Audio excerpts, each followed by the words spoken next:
আল্লাহ লোকমানকে বললেন আনিশকুরুলিল্লাহ, আল্লাহর জন্য শুকরিয়া করো।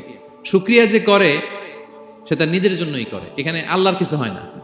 নাকি আমরা শুকরিয়া করলে আল্লাহর ক্ষমতা 1 ইঞ্চি বেড়ে যায়?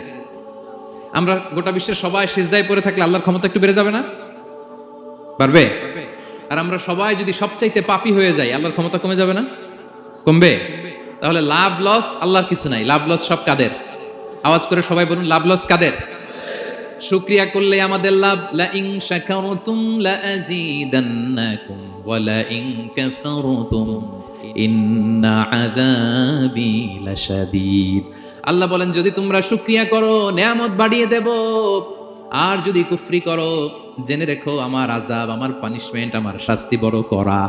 আমি আল্লাহ সব সময় ধরি না, ধরলে ছাড়ি না। ঠিক কি না? ধরে ধরে ধরে না, ধরলে আল্লাহ ছাড়ে না। শুকরিয়া করলে তিনি বাড়াতে থাকে, দিতেই থাকে। শুকরিয়া করবেন তো পাবেন, নিয়ামতে শুকরিয়া করবেন তো পাবেন, করবেন তো পাবেন। তো শুকরিয়া করলে আমাদের লাভ, আমাদের লাভ। হাদিসে কুদসিতে আল্লাহ বলেছেন, এই বানি আদম সবাই মিলে, আলা আতকা কলবি রাজুলিন ওয়াহিদ, তোমরা যদি সবাই সবচেয়ে মুত্তাকি হয়ে যাও, ইবাদতে লুটিয়ে পড়ো সবাই, আমার কিচ্ছু পারবে না।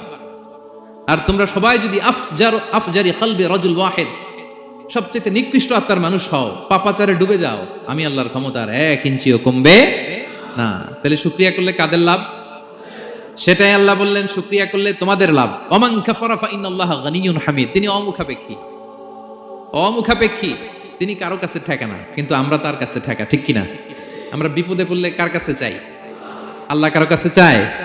আমাদের ফরিয়াদ আমরা কার কাছে জানাই? আল্লাহর কি কারো কাছে ফরিয়াদ জানানো লাগে? তিনি গানিয়্যুন হামিদ, অমুখাপেক্ষী, কারো প্রতি তিনি মুখাপেক্ষী নয়। গোটা বিশ্ব তার কাছে প্রার্থনা করে, গোটা বিশ্ব মুখ থুবড়ে তার কাছে পড়ে থাকে, গোটা বিশ্ব লুটিয়ে পড়ে সিজদায় পড়ে তার কাছে রোনাজরি করে, কিন্তু তিনি কারো কাছে কিছু চেতে হয় না। তিনি গানিয়্যুন হামিদ।